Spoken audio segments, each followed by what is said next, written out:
नमस्कार दोस्तों, आपका स्वागत है इंडियन ज्योग्राफी में। और आप देख रहे हैं हमारा चैनल संघर्ष the struggle. Indian geography series में हम अभी नदी या एक नदी बेसिनों के बारे में बात कर रहे हैं।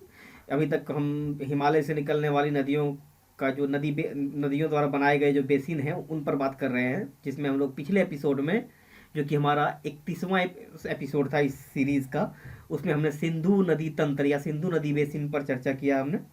तो आज हम यहाँ चर्चा करने जा रहे हैं गंगा बेसिन पर, या कहें गंगा नदी बेसिन पर। तो इसमें हम दोस्तों अब थोड़ा घबराना नहीं है, क्योंकि ये सीरीज थोड़ा लंबा चलने वाला है। इंडियन ज्योग्राफी है, इसमें मेरे हिसाब से 100 से अधिक एपिसोड बनेंगे। 100 प्लस, लगभग 150 के आसपास इसमें वीडियो बनेगा इसमें। तो दोस्तों, ये हम अभी गंगा बेसिन पर बात करेंगे। गंगा बेसिन पर बात करें इससे पहले मैं आपको एक सूचना दे दूं कि हमारा जो एक इसी चैनल पर एक दूसरा सीरीज जो अड्डेबाजी का फिलहाल कुछ महीनों से बंद पड़ा था, हम जल्द ही उसे फिर से शुरू करने जा रहे हैं, एक नए जोश और नई ऊर्जा और नई शक्ति के साथ। तो चलिए आज हम इसकी चर्चा शुरू करते हैं गंगा बेसिन पर। गंगा बेसिन जो है, गंगा नदी बेसिन जो है, भारत का सबसे बड़ा नदी बेसिन है। यह भारत के भूभाग का लगभग 26% हिस्से को, मतलब ये घेरती है, यानी 26% हिस्से पर फैला हुआ है। यहाँ जो है भारत की 43% आबादी निवास करती है, तथा यह कह सकते हैं कि यह क्षेत्र, गंगा बेसिन जो है, 43% आबादी का भरण पोषण करती है। भारत सरकार ने इस क्षेत्र के विकास के लिए, या कहें कि नदियों को इस क्षेत्र के विकास के लिए, यानी कि यहाँ पर आधारभूत संरचना के विकास के लिए और गंगा नदी को प्रदूषण मुक्त करने के लिए 1986 में गंगा एक्शन प्लान की शुरुआत की। और यही 2009 में पुनर्गठित राष्ट्रीय गंगा नदी प्राधिकरण के साथ इसको सबमर्ज कर दिया गया, इसको मर्ज कर दिया गया, मिला दिया गया इसको इसके साथ। हालांकि अब जो है ये इसके जगह पर नमामि गंगे जो प्रोजेक्ट है उसने इसका जगह ले लिया है। तो चलिए दोस्तों, आज हम बात करेंगे गंगा नदी तंत्र पर, गंगा नदी बेसिन पर। पहले ही हम लोग बात कर चुके हैं, जो गंगा नदी जो है भारत की सबसे बड़ी नदी प्रणाली है। ये इसमें कई 12मासी और गैर 12मासी नदियां मिलती हैं, पेरेनियल रिवर जिसको बोलते हैं, जो क्रमशः उत्तर में हिमालय और दक्षिण में प्रायद्वीप से निकलती है। प्रायद्वीपीय क्षेत्र से निकलने वाली नदियां जो है वो 12मासी नहीं होती हैं, क्योंकि यहाँ जो पानी, इन नदियों में जो पानी आता है वो पानी वर्षा जल ही होता है। जबकि हिमालय से निकलने वाली जो नदियां हैं उनमें वर्षा जल के अलावा ग्लेशियरों के पिघलने से जो पानी आता है वो भी बर्फ, हिमालय में जमे बर्फ भी इसके जल का एक महत्वपूर्ण स्रोत है। तो अगला बात करें तो ये गंगा अपने द्रोणी और सांस्कृतिक महत्व के दृष्टिकोण से भारत में सबसे महत्वपूर्ण नदी है। आप जानते ही हैं कि गंगा का कितना महत्व है हमारे लिए, हम सब के लिए। अब भारत में गंगा एक सिर्फ नदी नहीं, एक संस्कृति है, एक तहजीब है। कहते हैं ना अक्सर गंगा जमुनी तहजीब की हम बात करते हैं। गंगा नदी को सबसे पवित्र नदियों में से एक है गंगा।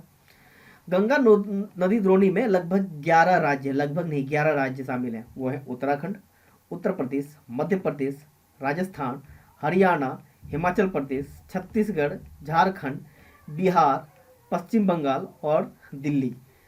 अब चूंकि नदी द्रोणी में वो राज्य शामिल होते हैं जिसकी छोटी या बड़ी नदियां आकर उस नदी में आके मिलती। किसी नदी बेसिन का मतलब है, यानी गंगा नदी बेसिन का मतलब है कि गंगा में किन किन राज्यों से बहकर पानी आता है।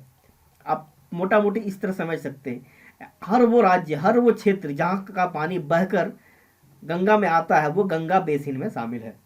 अब उत्तराखंड, उत्तर प्रदेश, मध्य प्रदेश, राजस्थान, हरियाणा, हिमाचल प्रदेश, छत्तीसगढ़, झारखंड, बिहार, पश्चिम बंगाल और दिल्ली, ये सारे राज्य और केंद्र, दिल्ली हालांकि राज्य नहीं केंद्र शासित प्रदेश है, ये सारे राज्य और केंद्र शासित प्रदेश गंगा नदी बेसिन में हैं। और दोस्तों एक चीज़ आपको पता होना चाहिए कि पूरे बेसिन को 2 भागों में बांटा जाता है। एक है कैचमेंट एरिया और दूसरा कमांड एरिया। संभरण क्षेत्र और सिंचित क्षेत्र, वह क्षेत्र जिससे कि पानी नदी को मिलता है उसे संभरण क्षेत्र या कैचमेंट एरिया बोलते हैं। और दूसरा वो क्षेत्र जहाँ से किससे सिंचाई होती है, जिस क्षेत्र को इस नदी से पानी मिलता है उसे सिंचित क्षेत्र कहते हैं। चलिए अब आगे बात करते हैं। इसकी उत्पत्ति जो है उत्तर काशी जिले में, उत्तराखंड के उत्तर काशी में गोमुख के पास गंगोत्री हिमनद से होती है। यहाँ इसे भागीरथी के नाम से जाना जाता है। यह मध्य और लघु हिमालय को काट कर सकरे महाखड्डों का निर्माण करती है और जिससे होकर गुजरती है। देवप्रयाग में भागीरथी अलकनंदा से मिलती है। इसके बाद इसे गंगा के नाम से जाना जाता है। जब भगीरथी अलकनंदा से मिलती है तो उसके बाद इस नदी जो मिलने से जो नदी बनती है उसे गंगा कहते हैं। हरिद्वार में गंगा मैदानी इलाकों में प्रवेश करती है। यह प्रयागराज इलाहाबाद में यमुना से मिलती है। गंगा नदी की लंबाई 2525 यानी 2525 किलोमीटर है। गंगा बेसिन भारत में लगभग 8.6 लाख वर्ग किलोमीटर क्षेत्र को आच्छादित करती है। इसके जो महत्वपूर्ण बांध हैं उसमें भगीरथी नदी पर एक भगीरथी नदी की एक भगीरथी और भिलांगना की सहायक नदी पर है टिहरी बांध। फरक्का बैराज या उस बिंदु पर है जहां नदी का मुख्य प्रवाह बांग्लादेश में प्रवेश करती थी या करती है। गंगा के मैदान पर बड़ी संख्या में शहर स्थित है। ये शहर बहुत सारे ये जो गंगा का जो मैदान है इस क्षेत्र में यह दुनिया के सबसे सघन इलाकों में से एक है। और यहाँ जो प्रमुख शहर हैं उनमें से है, जैसे आप देख सकते हैं सहारन सबसे उत्तर से हम पश्चिम से पूरब की ओर बहें, क्योंकि गंगा पूरब पश्चिम से पूरब की ओर बहती है तो उसी बहाव के साथ बहें तो सहारनपुर, मेरठ, आगरा, अलीगढ़, कानपुर, बरेली, लखनऊ, इलाहाबाद, वाराणसी या बनारस, पटना, भागलपुर, मुर्शिदाबाद, कोलकाता, हावड़ा और ढाका, ये सारे प्रमुख हैं। तो अब इसे ये सारे शहर प्रमुख हैं। इसके अलावा भी बहुत सारे शहर हैं, छोटे छोटे और बड़े शहर हैं। ये काफ़ी सघन जनसंख्या वाला क्षेत्र है। कहा जाता है कि दुनिया की सबसे सघन जनसंख्या वाला क्षेत्र है। और पटना सबसे ज़्यादा बाढ़ ग्रसित क्षेत्रों में से गिना जाता है, बिहार पटना। क्योंकि इसके लिए कारण क्या है उसको हम चलिए आगे हम देखेंगे आगे पर जाके। बांग्लादेश में इसे पद्मा के नाम से जाना जाता है। गंगा नदी बांग्लादेश में घुसने से पहले दो भागों में बंटती है, दो शाखाओं में बंट जाती है, दो शाखा नदियों में बंट जाती है, एक हुगली और एक पद्मा। पद्मा बांग्लादेश में जाती है और हुगली पश्चिम बंगाल होते हुए ये हावड़ा से कोलकाता से वहाँ पर वो हल्दिया के पास, ये हल्दिया या दीघा के पास वहाँ पर वो समुद्र में मिलती है। जब पद्मा ब्रह्मपुत्र नदी से मिलती है उसके बाद इसे मेघना के नाम से जाना जाता है। हुगली नदी के साथ हुगली और पद्मा मिलकर दुनिया की सबसे बड़ी डेल्टा बनाती है जो भारत और बांग्लादेश में स्थित है। इसे सुंदरबन डेल्टा कहते हैं। गंगा की दो सहायक नदियां हुगली और पद्मा, इनके द्वारा निर्मित है सुंदरबन डेल्टा। अब चलिए हम गंगा का जो कोर्स है, गंगा नदी का जो मार्ग है उसको देखते हैं। पहले हम अपर कोर्स को देखते हैं। अपर कोर्स को देखें उससे पहले हम देखिए ये एक सीमा है उत्तराखंड और ये तिब्बत, चाइना तिब्बत की। इसे आप मत मान एक मोटा मोटी खींच रहा हूँ। ऐसे इंडिया और तिब्बत में बॉर्डर को लेकर बहुत ज़्यादा डिस्प्यूट है। मैं कोशिश करूँगा कि अपना हिस्सा चाइना को ना दूँ यहाँ पर। तो ये है उधर, ये तिब्बत है, ये आप देख सकते हैं यहाँ तिब्बत, और इधर ये हमारा भारत, ये उत्तराखंड है जहाँ से निकलती है ये गंगा। यहाँ पर एक है सतोपथ ग्लेशियर, सतोपथ ग्लेशियर है और यहाँ से एक नदी निकलती है जिसे कहते हैं अलकनंदा। अलकनंदा नदी, चलिए इसको थोड़ा मैं इसका हम नदी का जब बात कर रहे हैं तो इसका हम कलर चेंज कर लेते हैं। हाँ नदी का है तो कलर चेंज कर लेते हैं। ये है हमारी अलकनंदा नदी। इसी अलकनंदा नदी के किनारे है बद्रीनाथ। यहाँ पर एक जगह आप देख सकते हैं, सबसे पहला एक प्रयाग दिखता है। कौन सा प्रयाग है ये? विष्णु प्रयाग। अब हम बात करेंगे कि यहाँ पर उत्तराखंड में 5 प्रयाग हैं। पहले देखते हैं, ये है हमारा विष्णु प्रयाग। विष्णु प्रयाग के पास एक देखते हैं एक धारण मिलती है कि इसे धौली गंगा के नाम से जानते हैं। ये हेमकुंड साहिब के पास यहाँ पर एक नंदा देवी ग्लेशियर है, बहुत बड़ा ग्लेशियर है। इसी में से बहुत सारे छोटे छोटे ग्लेशियर से एक छोटे से ग्लेशियर से एक भाग से निकलती है ये धौली गंगा। उसके ऊपर में यहाँ पर है वैली ऑफ फ्लावर्स, जो कि एक पर्यावरण दृष्टि से काफ़ी महत्वपूर्ण है। माना एक चोटी है, कामथ ये भी एक चोटी है उत्तराखंड की प्रमुख चोटियों में से। तो चलिए यहाँ पर फिर से यहाँ आते हैं। धौली गंगा और अलकनंदा जहाँ मिलती है उस स्थान को कहते हैं विष्णु प्रयाग। सबसे ऊपर है ये विष्णु प्रयाग। फिर इसके आगे आके देखते हैं, यहाँ पर एक और जगह है, यहाँ पर है नंद प्रयाग। यहाँ पर नंदकानी रिवर या नंदकनी नदी में आकर मिलती है और इस जगह को नाम रहा नाम दिया गया नंद प्रयाग। ये त्रिशूल नंदा देवी ग्लेशियर के पास ही एक त्रिशूल चोटी है, एक पर्वत शिखर है, उसी के पास से नंदा देवी से निकलती है ये नंदकनी रिवर, नंदकनी नदी। और यहाँ पर एक इस जगह को बोलते हैं नंद प्रयाग। नंद प्रयाग के आगे हम जैसे नीचे की ओर दक्षिण की ओर बढ़ते हैं, यहाँ पर एक जगह आता है हमारा कर्ण प्रयाग। कर्ण प्रयाग जो है पिंडारी नदी या पिंडरी नदी से होकर निकलती है। एक पिंडरी ग्लेशियर जो कि नंदा देवी ग्लेशियर के दक्षिण में है, उससे निकलती है ये पिंडरी नदी, और ये यहाँ कर्ण प्रयाग में आकर मिलती है। कर्ण प्रयाग से होते हुए जब नदी आगे बढ़ती है तो फिर यहाँ पर आपको एक जगह मिलता है रुद्रप्रयाग। रुद्रप्रयाग में एक नदी, कौन सी नदी मिलती है? यह है मंदाकिनी।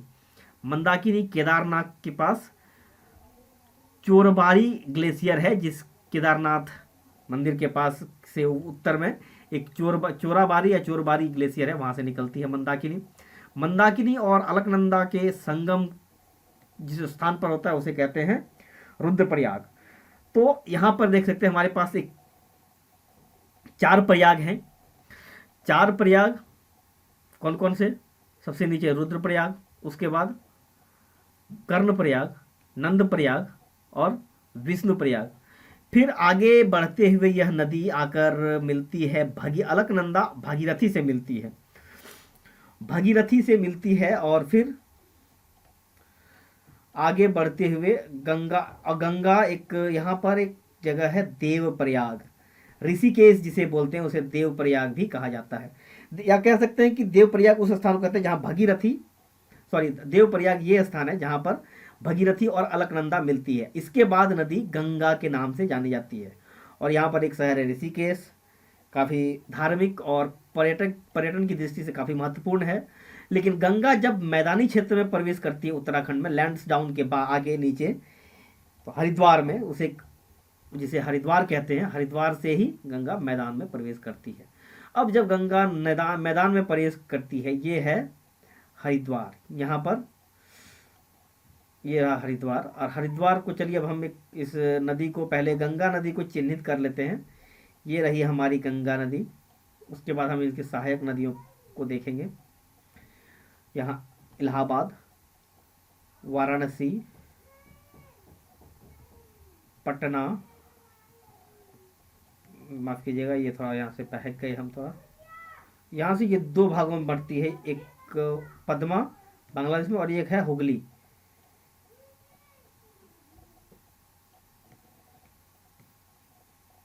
ये रही हुगली, यहाँ पर ये बंगाल की खाड़ी में आके गिरती है। और आप देख सकते हैं ये हुगली और पद्मा यहाँ मिलती है इससे, और ये इसके साथ आती है इधर से ब्रह्मपुत्र और मिलकर मेघना नदी ये इधर डूबती। और ये जो क्षेत्र है पूरा जिसको सुंदरबन डेल्टा कहते हैं,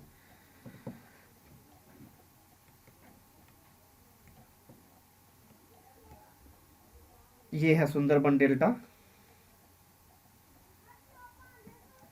ये क्षेत्र। तो चलिए हम इसकी सहायक नदियों की बात करते हैं। पहले तो हम चलिए हम बात करेंगे, पहले हम बाईं ओर से आने वाली महत्वपूर्ण सहायक नदियाँ। गंगा है, ये रही रामगंगा, फिर है गोमती, उसके बाद घाघरा, गंडक, कोसी, एक और नदी यहाँ पर महानंदा है आकर यहाँ मिलती है। और फिर उसके बाद हम करेंगे इसकी दाईं ओर से मिलने वाली नदियाँ। दाईं ओर से मिलने वाली नदियाँ कौन है? इसकी दाईं ओर से मिलने वाली नदियों में है हमारा ये यमुना, सोन, पुनपुन, दामोदर। ये रही यमुना, ये रहा ये सोन, ये पुनपुन, और यहाँ पर है दामोदर। और यहीं एक और नदी आके मिलती है, अजय नदी। शायद मैं आज उसी के किनारे बैठकर ये वीडियो शूट कर रहा हूँ, ये अजय नदी यहाँ से। तो चलिए अब हम एक एक नदियों की बात करेंगे। ये रही, पहली है रामगंगा, फिर गोमती, घाघरा, गंडक, कोसी और महानंदा। और बाईं ओर से मिलने वाली नदियां हैं सोन, यमुना, दामोदर। और वैसे हमने बताया पहले एक इसकी सहायक नदी और कौन सी है? अजय नदी भी है। हालांकि अजय बहुत इम्पोर्टेंट नहीं है, क्योंकि जेपीएससी वगैरह के लिए यदि आप कर रहे हैं रिलेटेड है तो वो इम्पोर्टेंट है। हालांकि आगे जो कि नेशनल राष्ट्रीय स्तर पर ये इम्पोर्टेंट नहीं है, बिहार झारखंड के लिए ये इम्पोर्टेंट है। तो बिहार झारखंड की जो स्टूडेंट है अजय नदी का को भी एक बार देख लें। तो ये है पंच प्रयाग जिसके बारे में हमने चर्चा किया अभी, विष्णु प्रयाग, नंद प्रयाग, कर्ण प्रयाग, रुद्र प्रयाग और देव प्रयाग। तो अलकनंदा नदी जो है भगीरथ से ऊपर सतोपथ ग्लेशियर से अलकनंदा का उद्गम स्रोत है। अलकनंदा धौली और विष्णु गंगा धाराओं से मिलकर बनती है, जो जोशीमठ या विष्णु प्रयाग में मिलती है। विष्णु प्रयाग में कौन कौन सी आगे मिलती है? धौली और विष्णु गंगा। धौली गंगा और विष्णु गंगा मिलने से ही अलकनंदा बनती है, और फिर अलकनंदा और भगीरथी मिलने से गंगा बनती है। और भगीरथी यहाँ पर इसी जगह पर भगीरथी और भिलांगना नदी के तट पर, भगीरथी और भिलांगना नदी के संगम पर टिहरी बांध भी बना है। भगीरथी और भिलांगना के तट पर टिहरी बांध के संगम पर टिहरी बांध बना। टिहरी एक छोटा सा शहर था जिसको एक वहां से विस्थापित कर वहां पर डैम बनाया गया था। अलकनंदा की अन्य सहायक नदियां जैसे कि पिंडर कर्णप्रयाग में मिलती है, जबकि मंदाकिनी या काली गंगा इसे रुद्रप्रयाग में मिलती है।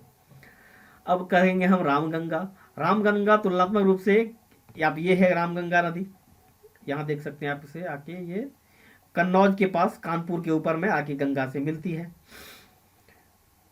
फिर है गोमती नदी, जो कि गोमती, ये रही गोमती, यहाँ वाराणसी से थोड़ा सा आगे आके मिलती है। लखनऊ इसके किनारे है।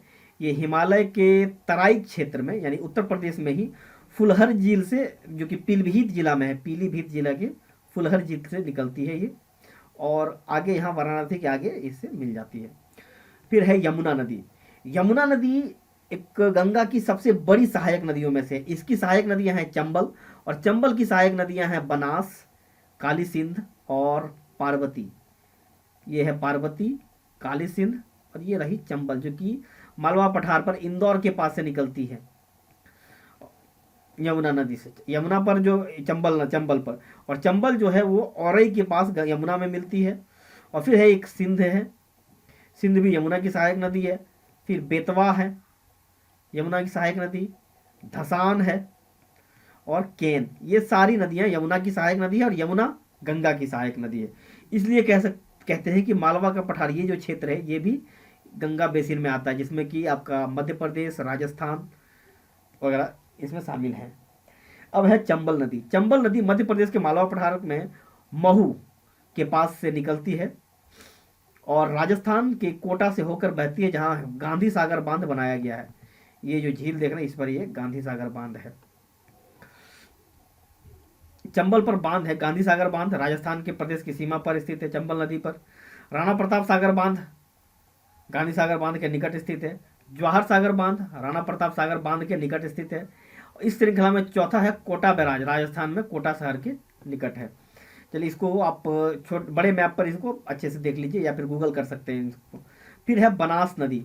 बनास नदी एक, ये देख सकते हैं, ये है बनास, जो कि यहाँ से निकल रही है, अरावली के दक्षिणी हिस्से से निकलती है, और यह आकर चंबल में मिल जाती है।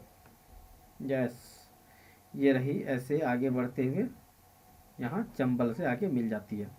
बनास चंबल की सहायक नदी। इसकी उत्पत्ति अरावली पर्वतमाला के दक्षिणी भाग से हुई है। यह सवाई माधोपुर के पास राजस्थान और मध्य प्रदेश की सीमा पर चंबल से मिलती है। कहाँ पर? सवाई माधोपुर के पास। ये देख सकते हैं एमपी है, और ये राजस्थान, और यहाँ पर इससे मिलती है। और यहाँ पर एक नदी आप देख रहे हैं कि लूनी है, एक लूनी नदी निकलती है। एक हमने अभी कहा था एक आंतरिक अपवाह तंत्र की बात की थी, उसका एक बेहतर उदाहरण है ये नदी किसी नदी में, सागर में आकर नहीं मिलती है।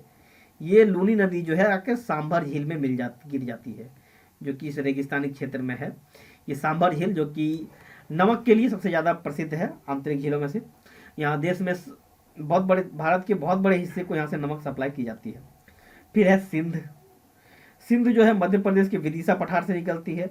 यमुना में मिलने से पहले यह 415 किलोमीटर की दूरी तय करती है। बेतवा भोपाल जिले के विंध्य श्रेणी से निकलती है, और हमीरपुर के पास यमुना में मिलती है। ये है बेतवा, यहाँ पर हमीरपुर के पास यमुना में मिलती है, और भोपाल के पास से निकलती है ये। धसान इसकी प्रमुख सहायक नदी है। धसान जो है इसकी एक सहायक नदी है, ये रही धसान, यहाँ से निकलती है। हमने जब पठारी क्षेत्र की बात की थी तो उसमें धसान नदी पर भी चर्चा हम लोग कर चुके हैं। अब है केन। केन, सॉरी कुछ दिक्कत है। केन जो है नदी मध्य प्रदेश से रेंज से निकलती है और जो कि चिला के पास यमुना में मिलती है। अब आगे चलिए हम देखेंगे गंडक नदी। गंडक है, गंडक है, इसको ये भी एक पूर्व हिमालय की पूर्वगामी नदी है। ये पटना के पास आके गंगा में मिलती है। गंडक नदी वो नदी है जिसको गंडकी भी कहते हैं। यहाँ से आप कह सकते हैं कि हिमालय के निर्माण के पूर्व का जो फॉसिल है वो भी मिलता है, जिसे कि हम सालिग्रामी या फिर ठाकुर जी के नाम से जानते हैं। काले रंग का पत्थर जैसा होता है जिसकी पूजा करते हैं लोग, जिसको पूजा तो एक सत्यनारायण कथा में जिनको ठाकुर जी के रूप में उनकी पूजा की जाती है। गंडक, काली गंडक और त्रिशूल गंगा की दो धाराएं, त्रिशूल गंगा की दो धाराओं से मिलकर बनती है। यह नेपाल हिमालय में धौलागिरी व माउंट एवरेस्ट के बीच से निकलती है। यहाँ पर यह धौलागिरी और माउंट एवरेस्ट के बीच से होकर निकलती है। यह बिहार के चंपारण जिले में गंगा के मैदान में प्रवेश करती है और पटना या सोनपुर के पास ये गंगा में मिल जाती है। यही कारण है कि पटना बाढ़ग्रस्त रहती है। ये जो इलाका है पटना, इधर से गंगा आ रही है, यहाँ घाघरा, गंडक, सोन, पठारी भारत क्षेत्र से आने वाली नदियाँ, हिमालय से आने वाली नदियाँ और गंगा, और ये सारे संगम के कारण यहाँ पर ये बाढ़ के लिए सबसे ज़्यादा मतलब ये सुभेद्य है। यहाँ पर काफ़ी आसानी से बाढ़ आते हैं और कह सकते हैं कि दुनिया में सबसे ज़्यादा बाढ़ग्रस्त क्षेत्रों में से एक है ये पटना। अब है घाघरा नदी। ये रही घाघरा नदी। ये एक गंगा की पूर्वगामी नदी है। घाघरा नदी ये भी पटना के पास आके मिलती है। शारदा या सरयू, यहाँ पर घाघरा को ही अयोध्या के पास सरयू कहा जाता है। शारदा या सरयू नदी नेपाल हिमालय में मिलकर मिलाम ग्लेशियर से बहती है, जहाँ इसे गौरी गंगा के नाम से भी जाना जाता है। यह भारत नेपाल सीमा के साथ बहती है, जहाँ इसे काली या चौकई भी कहा जाता है। काली, चौकई या सरयू इसे अयोध्या और उसके आसपास को सरयू कहा जाता है, जिसे घाघरा नदी को, माफ़ कीजिएगा हम शारदा में चले आए थे, इसको घाघरा की बात करेंगे। ये है हमारी घाघरा नदी। शारदा जो है इसकी सहायक नदी है घाघरा की। शारदा को ही सरयू के नाम से भी जाना जाती है। घाघरा जो है माप चांचुंगो हिमनद से निकलती है। यह तीला, सेती व बेरी नामक सहायक नदियों का जल ग्रहण करने के उपरांत सीसा पानी में एक गहरे महाखंड का निर्माण करते हुए पर्वत से बाहर निकलती है। कहाँ पर यह निकलती है? सीसा पानी उत्तर प्रदेश में। शारदा, काली या काली गंगा इससे मैदान में मिलती है, अतः यह छपरा में या गंगा में विलीन हो जाती है। तो शारदा के बारे में बता ही चुके हैं कि यह मिलाम ग्लेशियर से निकलती है हिमालय में, जिसे गौरी गंगा के नाम से भी जाना जाता है। ये थोड़ी दूरी तक यहाँ पर आप देख सकते हैं, इस जगह पर उत्तराखंड और भारत और नेपाल की सीमा बनाती है। अब चलिए हम बात करेंगे कोसी नदी की। कोसी जो है तिब्बत में माउंट एवरेस्ट के उत्तर से निकलती है, यानी कि कोसी भी एक पूर्वगामी नदी है। अब देखिए गंगा में मिलने वाली कौन कौन सी नदियाँ पूर्वगामी है? एक गंडकी या गंडक और दूसरा कोसी। ये दो नदियां हैं गंगा हिमालय की पूर्वगामी नदी है, यानी कि हिमालय के उस पार से निकलती है।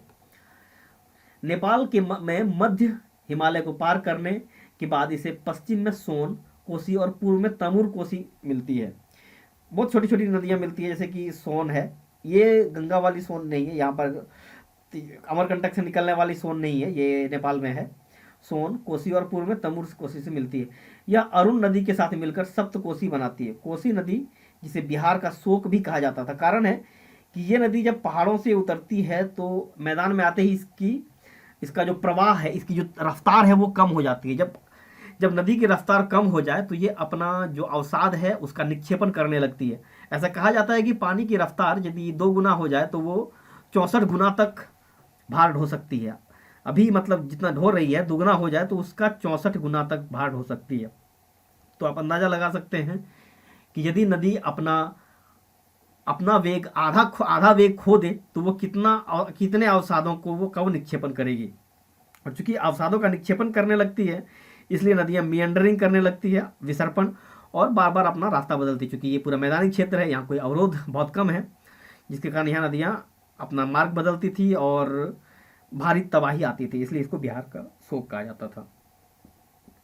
कोसी अपने साथ भारी मात्रा में अवसाद लाती है और इसे मैदानों में जमा कर देती है। मैंने इसके बारे में चर्चा कर चुका अभी का। अब है महानदी, सॉरी महानंदा, महानदी नहीं महानंदा। महानंदा जो है गंगा में मिलने वाली पूर्वतम नदी, जबकि सबसे पूर्वी नदी है। महानंदा जो है दार्जिलिंग की पहाड़ियों में गंगा की एक और महत्वपूर्ण सहायक नदी है। दार्जिलिंग की पहाड़ियों से ये निकलती है और गंगा में मिलती है। कि यह पश्चिम बंगाल में गंगा की अंतिम सहायक नदी के रूप में मिलती है। ये पश्चिम बंगाल में आके, बिहार से बहती हुई ये बंगाल में आके मिलती है। आप देख सकते हैं ये बंगाल में आके मिलती है। सोन नदी अब है ये दाएं ओर से आके मिलने वाली नदी। सोन जो है इसकी प्रमुख दाहिनी ओर से मिलने वाली सहायक नदी है। सोन गंगा की एक बड़ी दक्षिणी सहायक नदी है जो अमरकंटक पठार से निकलती है। रोहतास पठार के किनारे पर झरने की एक श्रृंखला बनाने के बाद यह पटना के पश्चिम में आरा नामक स्थान पर, उस जगह को कोइलवर भी कहा जाता है, कोइलवर के पास यह गंगा में मिलती है। अब है दामोदर नदी। दामोदर नदी छोटानागपुर पठार के पूर्वी किनारे पर बहती हुई भ्रंश घाटी में बहती है। अब दामोदर नदी ये है, अब कह सकते हैं दामोदर नदी, दामोदर का उद्गम, हाँ ऐसे ही कहीं मान सकते हैं इसको, इन्हीं क्षेत्रों में हजारीबाग और उसके आसपास। और ये बहती हुई दामोदर नदी धनबाद, फिर रांच और इस पर भी पंचेत और भी अलग अलग डैम है, पंचेत वगैरह डैम, जो कि इस पर आसनसोल, दुर्गापुर होते हुए बर्धमान के पास ही गंगा में मिलती है, हुगली में। और ये थी आज का हमारा गंगा नदी बेसिन। हमने इसमें नदियों के बारे में चर्चा की है और सिर्फ नदियों का इस बेसिन में।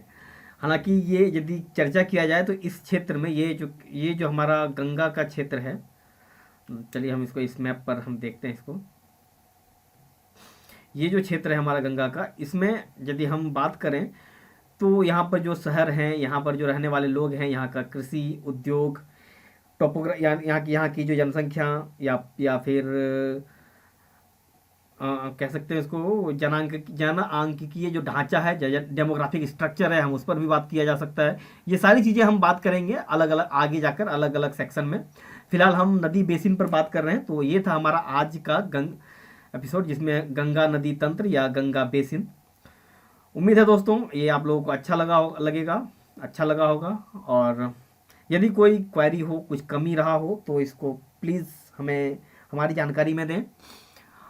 और देखते रहिए हमारा चैनल संघर्ष द स्ट्रगल। आ रहा है फिर से अड्डेबाजी एक नए क्लेवर में, अल्टरनेट आएगा। एक सप्ताह में हम कोशिश करेंगे अभी बीपीएससी का प्रीवियस ईयर का जो क्वेश्चन है उसको डिस्कस करें, और नेक्स्ट वीक हम इस पर बात करेंगे अब आगे, जिसमें हम समसामयिक मुद्दों पर बात करेंगे फिलहाल। और उम्मीद है कि समसामयिक मुद्दों पर, आर्थिक मुद्दों पर हम ज़्यादा बात करेंगे। तो मिलते हैं नेक्स्ट एपिसोड में, तब तक के लिए धन्यवाद। Thank you.